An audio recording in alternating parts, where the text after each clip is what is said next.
누가복음 7장 24절에서 35절까지의 말씀을 같이 화면으로 함께 보시도록 하겠습니다. 요한이 보낸 자가 떠난 후에 예수께서 무리에게 요한에 대하여 말씀하시되 너희가 무엇을 보려고 광야에 나갔더냐? 바람에 흔들리는 갈대냐? 그러면 너희가 무엇을 보려고 나갔더냐? 부드러운 옷 입은 사람이냐?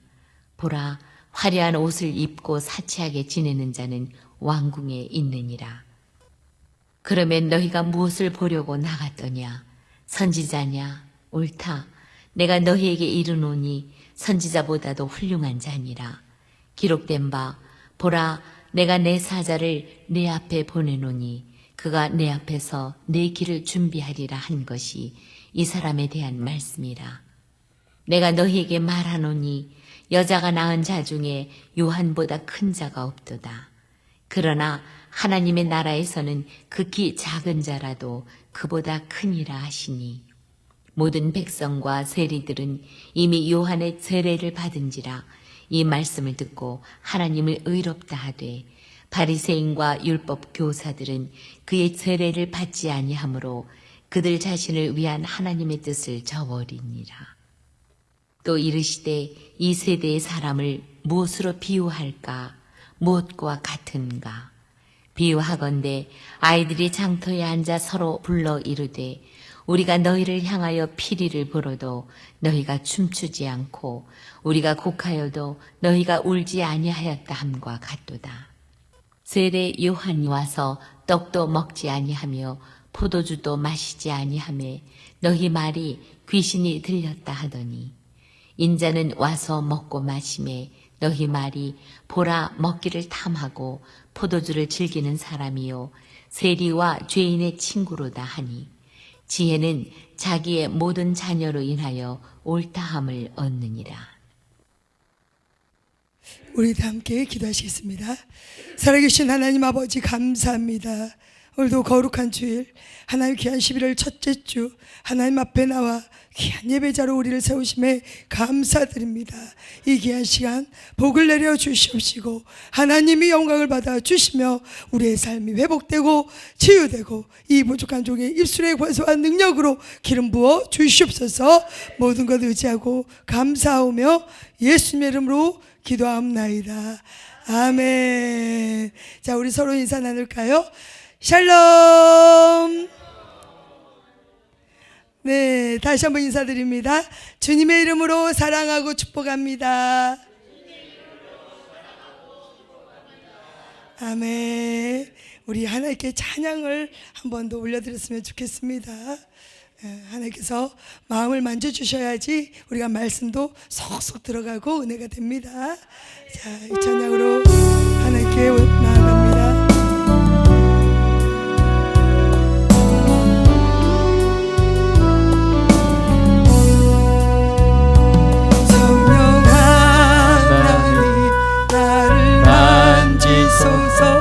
상하고 깨어져 지친 나를 새롭게 하소서.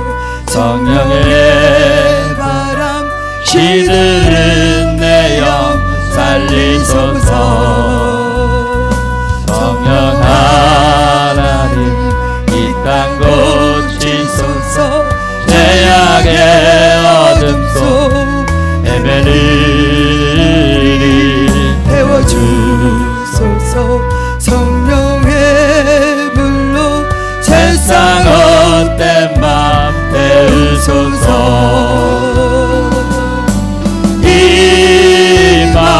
임하소서. 성령 하나님이시여 지금 이곳에 임하소서. 바람처럼 물처럼 성령이여 임하소서. 임하소서.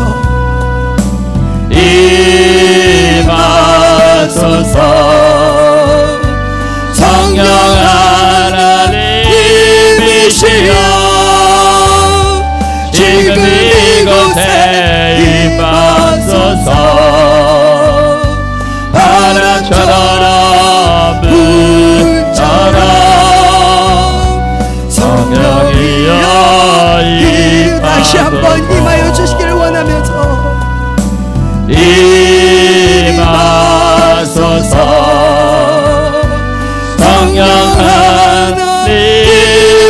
이시여 지금 이곳에 임하소서 바람처럼 불처럼 성령이여 임하소서 다시 한번 고백합니다. 성령 하나님, 성령 하나님 나를 만지소서 상하고 깨어져 지친 나를 새롭게 하소서. 성령의 바람 시들은 내 영 살리소서. 아멘. 성령 하나님 이 땅 고치소서 죄악의 어둠 속 헤매는 이를 태워주소서 성령의 불로 세상 헛된 맘 태우소서 우리 두 손 들고 찬양합니다. 임하소서 성령 하나님이시여 지금 이곳에 임하소서 바람처럼 불처럼 성령이여 임하소서 다시 한번 성령이여 임하여 주시기를. 임하소서 성령 하나님이시여 지금 이곳에 임하소서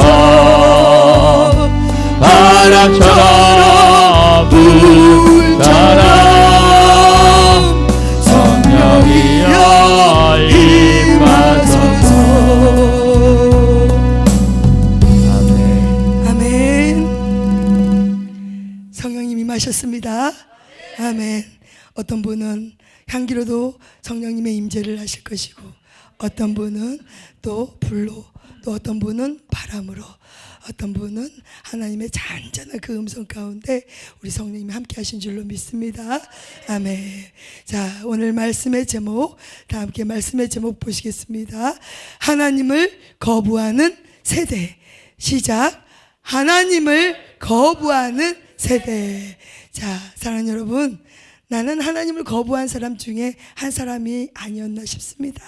우리가 주님을 영접하기 전에 하나님의 은혜 가운데 열심히 하나님을 알지도 못한 상태에서 열심히 하루하루를 최선을 다해서 살았는데, 그것이 곧 가만히 보면 전적인 하나님의 은혜가 있었다는 겁니다.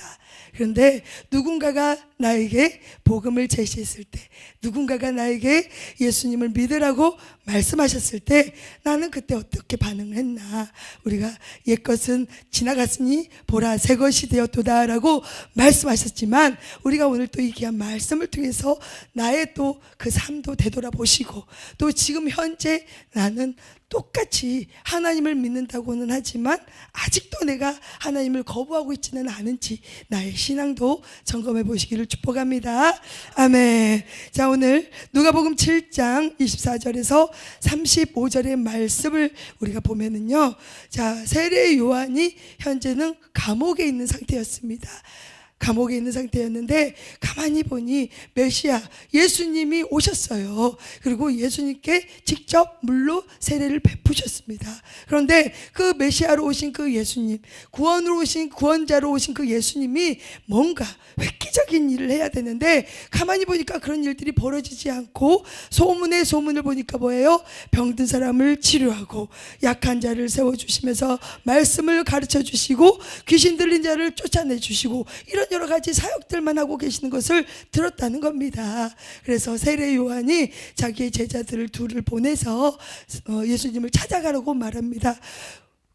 우리가 믿고 우리가 지금 기다리고 있는 분이 당신이 맞습니까? 라고 묻는 거예요.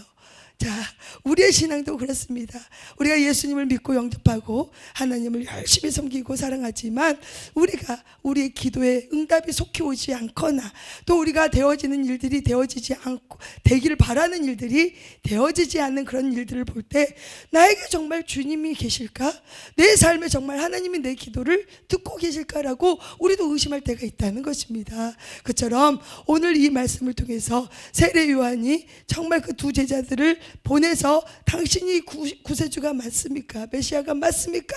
우리가 기다리는 그분이 맞습니까? 라고 얘기를 하는데 그때 예수님이 어떤 일을 했어요? 나병 환자도 고치시고 귀신 들린 자도 고치시고 하면서 못 본 자도 보게 하시고 못 걷는 자도 걷게 하시는 일들을 제자들이 있는 데서 보여주셨습니다. 그리고 너는 이 본대로 가서 세례 요한한테 가서 전해라 라고 돌려보낸 것을 우리가 23절까지는 이제 볼 수 있습니다. 그리고 나서 24절에 이제 그 제자들이 간 후에 예수님께서 세례 요한이 어떤 사람인지에 대해서 그 많은 무리들에게 얘기하고 있는 것을 보고 말씀하고 있습니다. 자, 그런데 우리가 당시에 우리가 시대적인 배경을 좀 봤으면 좋겠어요.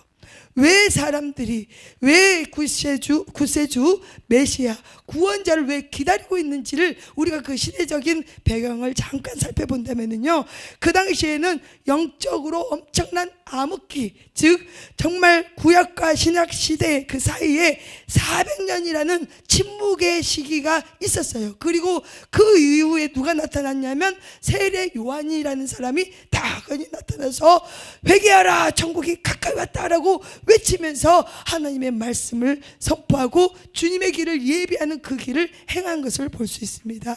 그래서 사람들이 세례 요한이 와서 뭔가를 막 하는 거 보니까 이 사람이 메시아인가?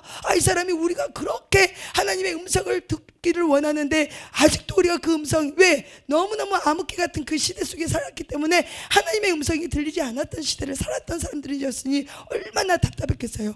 하나님과 교제하면서 소통하면서 하나님의 뜻대로 살아가려고 했던 사람들이었는데 그 암흑기라는 침체기 속에서 하나님의 음성이 들리지 않은 그 이후에 세례 요한이라는 사람이 나타나서 세례를 주고 천국이 가까웠다 회개하라 라고 외치고 다니는 이 모습을 보면서 사람들은 이제 뭔가 일이 일어나겠구나 라고 소망을 갖게 되었다는 것입니다.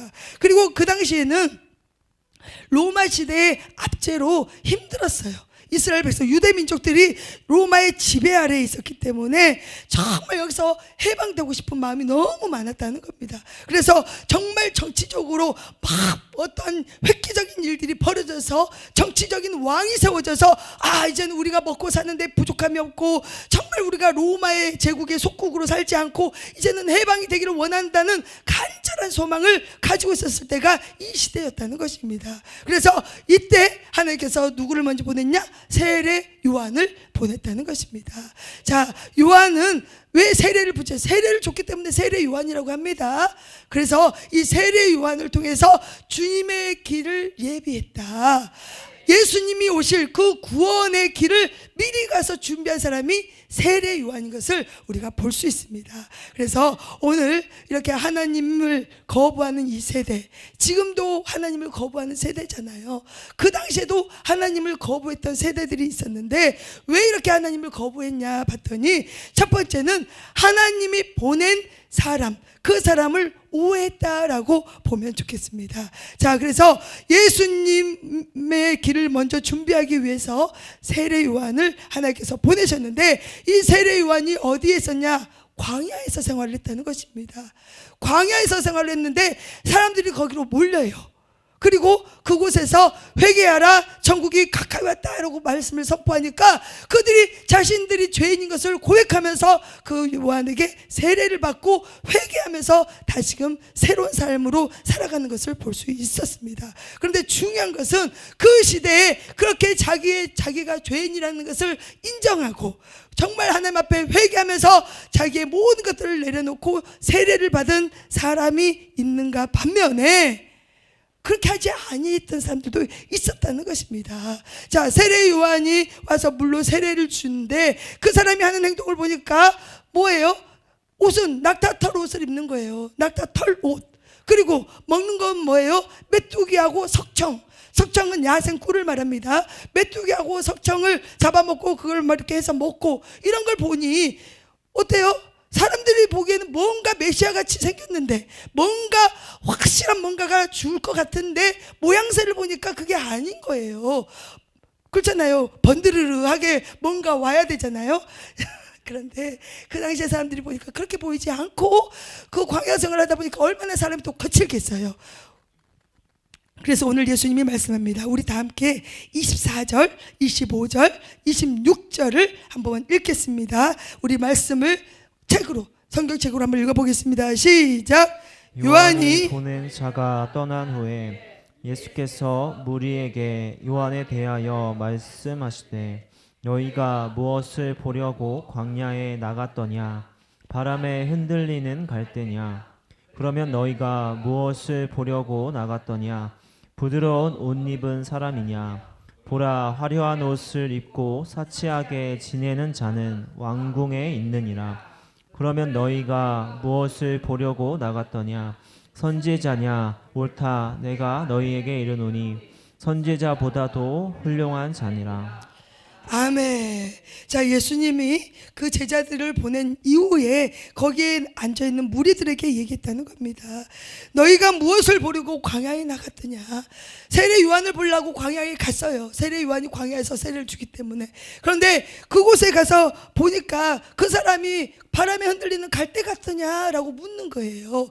그 사람이 얼마나 하나님의 말씀 앞에 제대로 세워져서 굳건하게 하나님의 말씀을 선포하고 회개하라고 외치고 다니는 그 사람의 지조를 보라는 것을 오히려 거꾸로 역반응으로 하나님께서, 주님께서 말씀하신 겁니다. 그래서 너희들이 광야를 봤을 때 그가 흔들리는 것을 너희들이 봤냐 이 말입니다. 또 그를 봤더니 화려한 옷을 입었더냐, 부드러운 옷을 입었더냐. 너희들이 그렇게 원했던 사람들은 왕궁에 있다. 그러나 광야에 있던 그 세례 요한을 봤더니 뭐예요? 낙타털 옷을 입고 있고 허리에는 가죽띠를 메고 있는데 당시 선지자의 모습을 보면 가죽띠를 메고 있어요. 그리고 엘리야도 허리에 가죽띠를 띄었다라고 말씀이 기록되어 있듯이 선지자들의 정체성을 표시하는 것이 허리에 가죽띠를 띈 모습입니다. 그래서 허리에 가죽띠를 띠고 있는 그 세례 요한을 보니까 그가 보고 있는 것은 부드러운 옷이 아니에요. 화려한 옷이 아니었다는 겁니다. 그러나 결국 예수님이 하신 말이 뭐예요? 그는 선지자가 맞다. 그러나 정말 하나님이 이 땅에 보낸 사람 중에 가장 큰 자다고 말씀하고 있습니다.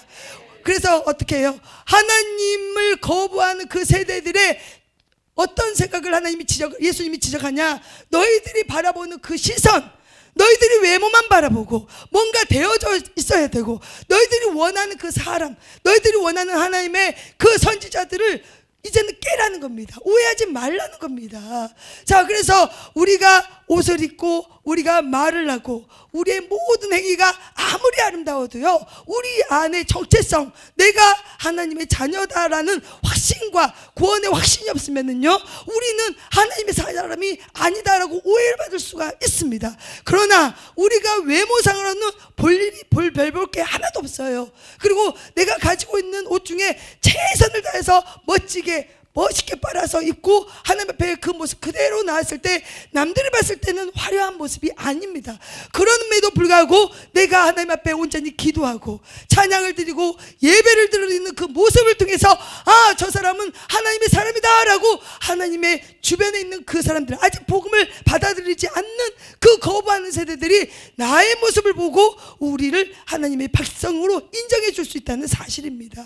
그래서 그 시대에서도 세례 요한이 뭔가 획기적으로 일을 만들고 일어나야 되는데 그것을 보면서 비판하고 잘못됐다라고 정죄하면서 정말 보잘것없는 그런 모습을 보면서 하나님의 선지자임을, 하나님이 보낸 하나님의 그 자녀임을 사람들이 오해했다는 것을 볼 수 있습니다. 자, 이렇게 선지자로 온 이 세례 요한은요 외쳤잖아요. 회개하라, 천국이 가까이 왔다. 그런데 누구도 외쳤어요? 예수님도 복음을 말씀을 전하시면서 회개하라고 말씀하셨습니다. 그래서 그 두 분의 차이점을 보면요, 세례 요한은 굉장히 거칠었어요.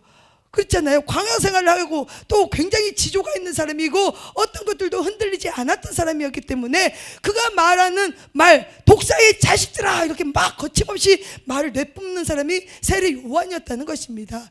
그러나 그의 모습을 보고 바리새인과 율법교사들은 세례를 받지 않았어요. 저 사람은 하나님이 보낸 사람이 아니다라고 오해했다는 겁니다. 그리고 또 어떻게 해요? 예수님은 어떻게 했어요? 죄인들과 같이 있었어요. 병든 사람들과 같이 먹고 마시면서 그렇게 생활을 했어요. 그랬는데 그 예수님을 보고 또 사람들은 어떻게 오해를 했어요? 아이고 저 사람 죄인들하고 너무 똑같이 놀아 먹고 탐하기를 좋아하고 먹기를 좋아하고 놀기를 좋아하는 그런 사람이야 라고 또 자기들 마음대로 오해를 하고 비난했다는 것입니다.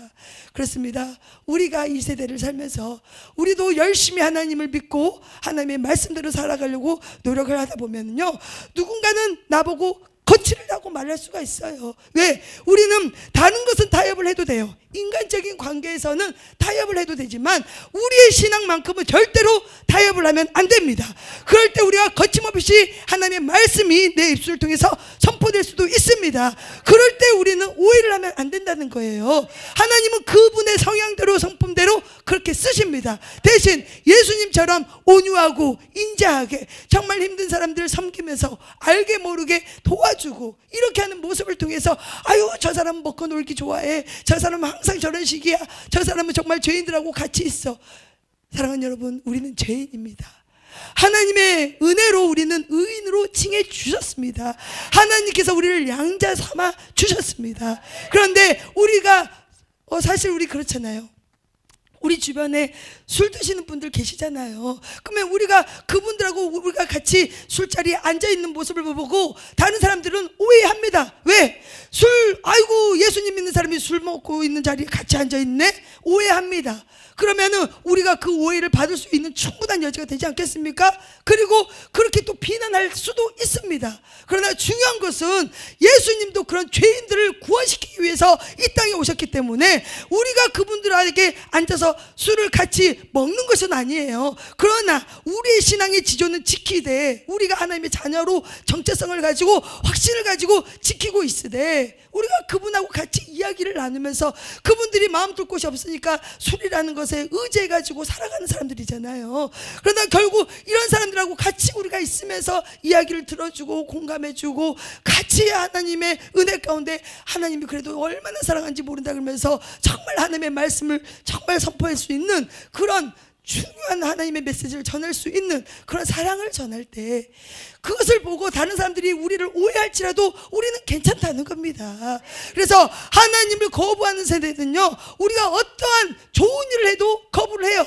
나쁜 일을 해도 거부를 합니다. 중요한 것은 우리가 생명이 있기 때문에 우리가 어느 곳에 있든지 간에 내가 하나님의 자녀다라는 것을 확신하고 있다면요, 남들이 나의 행동, 나의 외모, 나의 거침없는 말투를 보고 나를 오해할지라도 우리는 담대하게 하나님의 말씀을 선포하고 우리의 신앙을 지켜가야 될 줄로 믿습니다. 아멘. 두 번째는요, 하나님의 사람을 거부하는 것뿐만이 아니라 하나님의 말씀, 복음의 소리를 거부한다는 겁니다. 요즘 시대도 예수님 믿으세요? 전도하면 어떻게 해요? 아이고 열심히 믿으세요. 난 좀 더 이따 갈게요. 이런 분도 있고, 아니면 우리 요즘에 뻥튀기 전도도 하고 빵 전도도 하고 또 물티슈 전도도 하고 막 이렇게 하시잖아요. 이럴 때 뻥튀기를 드리면은 아이고 맛있게 드세요 이러면은 괜찮아요. 잘 받으세요. 그런데 맛있게 드세요 해놓고 예수님 믿으세요 그러면 아이고 나 안 먹으랍니다 하고 뻥튀기도 다시 반납, 이런 경우도 있어요. 뭐예요? 말씀, 예수님, 진리가 들어가면 거부한다는 겁니다. 요즘 세대가 그런 세대인데 왜 하나님의 말씀을 거부하냐 봤더니 자기의 율법이 너무 강해, 자기의 나름대로의 지조가 너무 강해요. 왜? 지금까지 열심히 자기 마음대로 살았거든요. 또 하나님의 말씀 안에 들어오면 어떻게 해요? 힘들 것 같아. 말씀을 지키고 살려고 하니까 너무 힘들고 자유가 없을 것 같아요. 그러다 보니 그 복음의 소리를 거부하게 된다는 것입니다. 자, 그리고 말씀은 빛입니다. 말씀은 변하지 않는 진리입니다. 이 진리의 말씀이 어둠을 꿰뚫습니다. 어둠을 비추면 어둠이 드러나 버립니다. 자기의 죄악들이 드러나 버리기 때문에 그것을 사람들이 두려워한다는 거예요. 그래서 복음의 소리, 말씀을 거부하고 안 믿겠다라고 그렇게 나름대로의 그런 것을 막 하는데, 그렇습니다. 오늘 이 말씀 속에서도 보니까 바리새인과 율법 교사들도 세례를 받지 않았다라고 말씀하고 있는데, 자, 우리 다 함께 30절 읽겠습니다. 시작.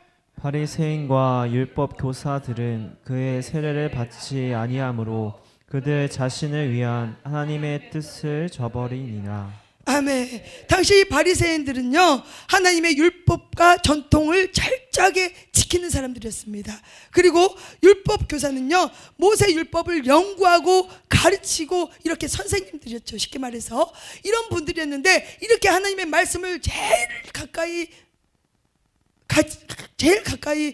묵상하고 또 가장 말씀을 잘 지키려고 했던 이 사람이 하나님의 뜻을 저버렸다는 것을 볼 수 있다는 것입니다. 그래서 복음의 빛이, 복음의 소리가 들어갔을 때 오히려 모르는 사람은 순수하게 잘 들어요. 아유, 그래요? 들어주세요. 그러나 나 좀 해봤어요. 나 왕년에 교회 다녀봤어요. 나 왕년에 메뚜했어요. 이런 분들 있습니다. 이런 분들요, 오히려 예수님의 말씀이 선포될 때 오히려 거부합니다. 왜요? 내 율법이 있거든요. 나만의 신앙이 있거든요. 내가 지금까지 경험했던 사람 하나님이 있거든요. 그런 것 때문에 하나님의 말씀이 들어갈 때 거부한다는 거예요. 자, 우리가 말씀을 들을 때 좋은 말씀, 복 받으세요. 아멘. 안 하세요? 복 받으세요. 아멘. 복 받으세요. 아멘. 이렇게 하시죠. 네. 순종하세요. 노멘. 순종하세요. 노멘. 순종하세요 할 때요, 자기의 계산들이 너무 많습니다. 순종하세요. 내 형편에 내가 아이고 순종? 아닌 것 같은데? 내 계산이 너무 많다는 거예요. 하나님의 말씀에 이것은 해라, 이것은 하지 말라 말씀하고 있잖아요. 그런데 그것을 나의 기준으로, 나의 생각으로, 나의 경험으로 그것을 제한해버리니까 하나님의 빛이 나에게 들어오지 못하고 내가 깨닫지 못하는 것들을 우리가 알 수 있습니다. 그처럼 지금 세대는 하나님의 말씀이 아무리 홍수같이 쏟아져도 그것을 내 것으로 받아들이지 않고 내가 그것을 깨닫지 못하면 하나님의 말씀은 아무것도 아닌 것입니다. 왜냐하면 하나님의 말씀은 반드시 삶의 변화로 이어지기 때문입니다. 그런데 하나님의 말씀을 몇 번을 읽고 몇 번을 듣고 몇 번을 내가 깨닫는다고 열심히 해도 그것이 내 삶에서 바뀌지 않았다면요, 우리는 그 바리새인과 율법 교사처럼 내 안의 신앙 안에 그렇게 내 삶의 신앙이 가둬져 있다는 것을 깨달아야 될 줄로 봅니다. 사랑하는 여러분, 우리는 바리새인과 율법 교사가 되면 안 됩니다. 아멘. 우리는 낮은 자의 모습으로 예수님이 함께 동행하신 그 낮은 자들과 함께 동행할 수 있는 그런 겸손한 낮은 자의 모습으로 하나님의 말씀이 나에게 책망이 될지라도, 하나님의 말씀이 나에게 불편할지라도, 하나님의 말씀이 내 삶에 부딪힘이 올지라도 내가 해야 될 건 뭐예요? 아멘. 하나님, 내가 할 수 없지만 하나님께 구합니다. 도와주시옵소서. 나의 부족함을 하나님께 구하시면서 그 말씀을 지켜내려고 우리는 열심히 수고하고 애써야 된다는 것입니다. 말씀만 우리가 아멘하고 끝나버리면 우리의 삶과는 상관이 없는 삶, 그러다 보니 내가 무엇을 해도 하나님의 말씀대로 살지 않은 모습을 보고 누가 가장 먼저 싫어해요? 가족이 싫어합니다. 왜? 예수님을 믿는다고 해요. 신앙생활을 열심히 합니다. 그러나 구원받지 못한 가족들이 주변에 있어요. 그러나 내 삶의 모습이 변하지 않았다? 그러면 그분들이 구원의 백성으로 오기가 더딥니다. 반드시 하나님은 구원하십니다. 왜? 주 예수를 믿으라. 그리하면 너와 내 집이 구원을 얻으리라, 받으리라, 이렇게 했잖아요. 내가 예수님을 믿었으면 내 주변, 내 가족, 내 가정은 반드시 구원의 백성이 됩니다. 그런데 이 주 예수를 믿으라 해서 믿음은 반드시 행함이 동반돼야지 그 완전한 믿음을 통해서 내 가정이 구원의 백성이 될 수 있다는 겁니다. 그래서 우리가 말씀만 믿는 것이 아니라 행함이 완전히 함께 갈 때, 진실함으로 함께 갈 때 그 모습을 보고 우리가 굳이 교회 가자, 굳이 예수님 믿자 이렇게 하지 않아도 사람들은 내 모습을 보고 그냥 따라온다는 거예요. 그것이 반드시 우리의 삶 속에 나타나야 될 줄로 믿습니다. 아멘. 그리고 또 이 시대뿐만이 아니라 그 전 세대에서도요, 어떤 세대였냐? 영적으로 무감각해진 세대였다는 것입니다. 자, 왜 영적으로 무감각해졌냐 봤더니 우리 다 함께 31절, 32절 읽겠습니다. 시작. 또 이르시되 이 세대의 사람을 무엇으로 비유할까? 무엇과 같은가? 비유하건대 아이들이 장터에 앉아 서로 불러 이르되 우리가 너희를 향하여 피리를 불어도 너희가 춤추지 않고 우리가 곡하여도 너희가 울지 아니하였다 함과 같도다. 아멘. 예수님은 장터에 노는 아이들에게 아이들의 모습을 보고 비유를 했어요. 아이들이 같이 앉아서 장터에 앉아서 놀고 있는데 막 피리를 불면은요, 너는 피리를 불어, 나는 춤을 출 테니, 이렇게 누군가가 탁탁탁탁 정해줄 거 아니에요. 또 누군가가 막 애를 쓰고 슬픈 노래를 부르면 같이 울어줘야 될 거 아닙니까? 그런데 그렇게 하지 않는다는 거예요.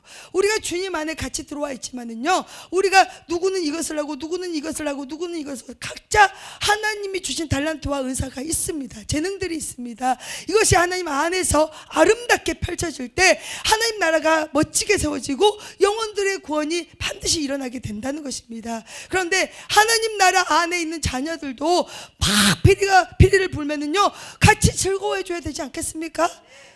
즐거운 일이 있을 때는 같이 즐거워해 줘야 되고, 기쁜 일이 있을 때는 같이 기뻐해야 됩니다. 또 누군가가 슬픔을 당했어요. 그럼 같이 울어주는 것이 우리 하나님의 자녀들의 모습이고, 하나님을 믿고 있는 우리의 모습이 돼야 된다는 것입니다. 그런데 이것이 아무리 즐거운 일, 아무리 기쁜 그런 비리 소리가 나고 찬양이 울려가도요, 나와 상관이 없다 라는 생각을 가진 분들이 있다는 겁니다. 그건 왜 그래요? 영적으로 둔감해져 있기 때문입니다. 영적으로 민감해져야 될 줄로 믿습니다. 그런데 왜 이렇게 영적으로 둔감해져 있냐? 청년들을 보니까요, 시대 차이가 너무 많이 나는 거예요. 청년들을 보니까, 청년들은요, 하나님의 자녀라는 정체성이 확실하지 않으면은요, 시대 속으로 빨려 들어가 버립니다. 요즘 시대가 얼마나 많이 변합니까? 그렇잖아요. 그래서 시대는 그래요. 너는 누구야? 너의 정체성은 뭐야? 그리고 너가 왜 살아가야 돼? 너가 왜 취업을 해야 되고, 네가 왜 열심히 공부해야 되고, 네가 이 세상을 살아가는 목적이 뭐야? 라고 세상에서는 계속 그런 것들이 질문이 온다는 거예요. 그런데 하나님의 자녀의 정체성이 드러나 있지 않고 확고하지 않으면은요, 그것에 내 자신을 증명할 길이 없다는 겁니다. 그러니까 어떻게 해요? 안 되는 것에 마음이 상해갖고 있어요. 안 되는 것에.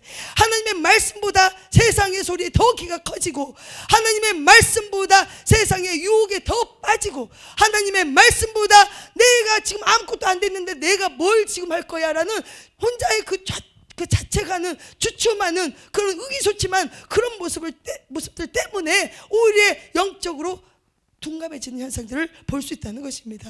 그러나 하나님 말씀하십니다. 너는 내 것이라. 아멘. 너는 내 것이라. 아멘. 우리 청년들 있지만 하나님께서 말씀하십니다. 아멘. 크게 하세요. 너는 내 것이라. 아멘입니다. 우리의 지금 아무것도 안 되어져 있어도요, 하나님은 우리를 내 것이라고. 그러면 하나님이 우리의 아버지신데 우리의 인생을 책임지지 않겠습니까? 지금 조금 뭐가 안 풀려도, 더뎌져도, 아무것도 안 되어져 있어도 우리가 하나님의 자녀라면 하나님이 책임져 주시지 않겠습니까? 그것이 우리에게 있어야 된다는 것입니다. 그러면은 우리가 영적으로 더 깨어서 하나님을 의지하고 말씀대로 우리가 살아내려고 노력을 해야 된다는 것입니다.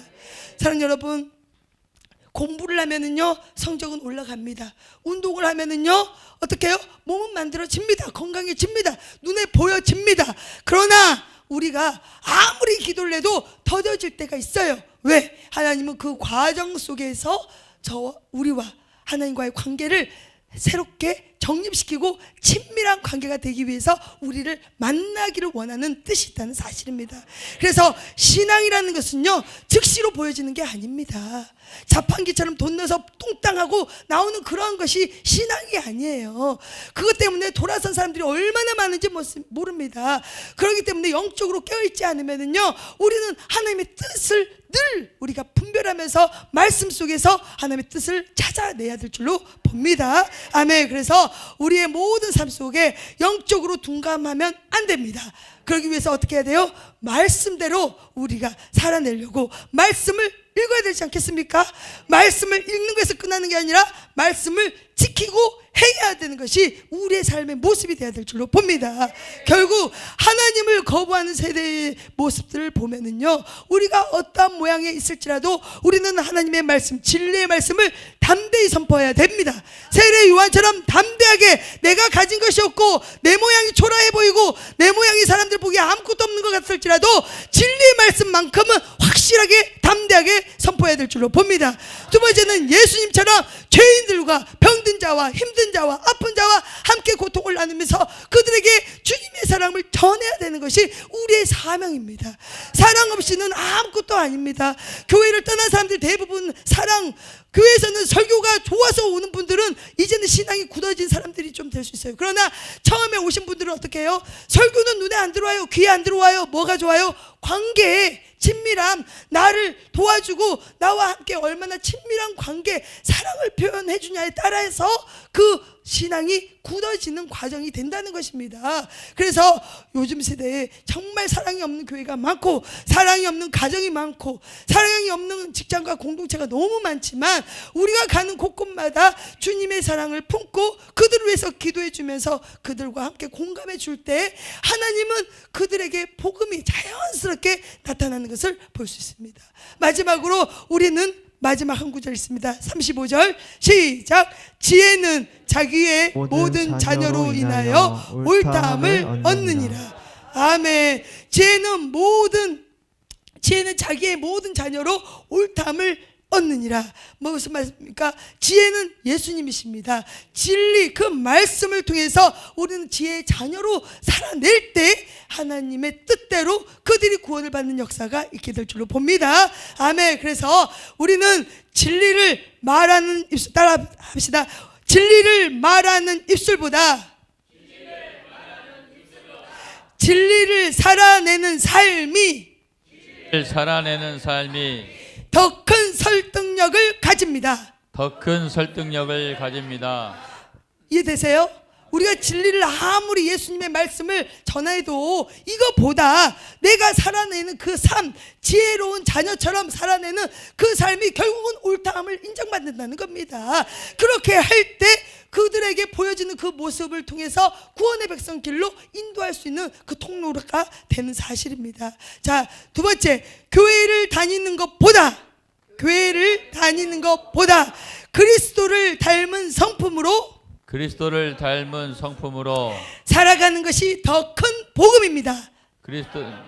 더 큰 복음입니다. 아멘. 우리가 교회만 열심히 다닌다고 해서 되는 일이 아니라는 겁니다.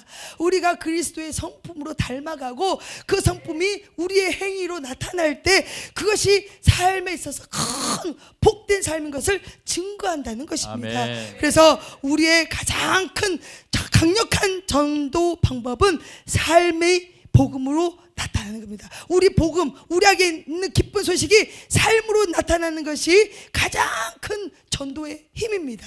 아멘. 그래서 저와 여러분 모두가 오늘 시간이 조금 됐지만 우리가 강력하게 하나님의 구원의 백성으로 우리의 정체성을 확증하시면서 우리가 되어지지 않더라도, 되는 일이 없더라도, 보여지는 것이 없을지라도 하나님은 내 기도를 듣고 계시고 하나님은 우리의 말씀대로 내가 지켜나가면서 열심히 행하려고 하는 그 모습을 보고 우리에게 반드시 은혜를 주실 줄로 믿습니다. 그래서 더디 오더라도 하나님은 반드시 주십니다. 하나님의 은혜는 날마다 옵니다. 그러나 우리의 모양새, 우리의 그릇, 우리의 믿음의 반석대로 하나님이 쓰시기 위해서 오늘도 나를 연단해 가시고 나를 시험해 가시고 나와 함께 동행하시면서 이겨낼 수 있는 힘도 우리에게 주신 줄로 믿습니다. 아멘. 그래서 하나님을 거부하는 이 세대, 누가 본이 돼야 됩니까? 우리 자신이 본이 돼야 될 줄로 봅니다. 그러면 그 본 속에 강력한 메시지도 나올 것이고 주님의 사랑도 나타날 것이고 그것을 통해서 삶이 세상으로 본으로 나타나서 주님의 자녀임을 확증하면서 구원의 백성들이 우리에게로, 우리 교회뿐만이 아니라 우리 가정, 우리 모두 가는 곳곳마다 풍성한 은혜가 있을 줄로 봅니다. 저와 여러분 모두가 그런 복음의 사명자로 하나님이 주셨으니 그런 길을 가시기를 예수님의 이름으로 축원드립니다. 아멘.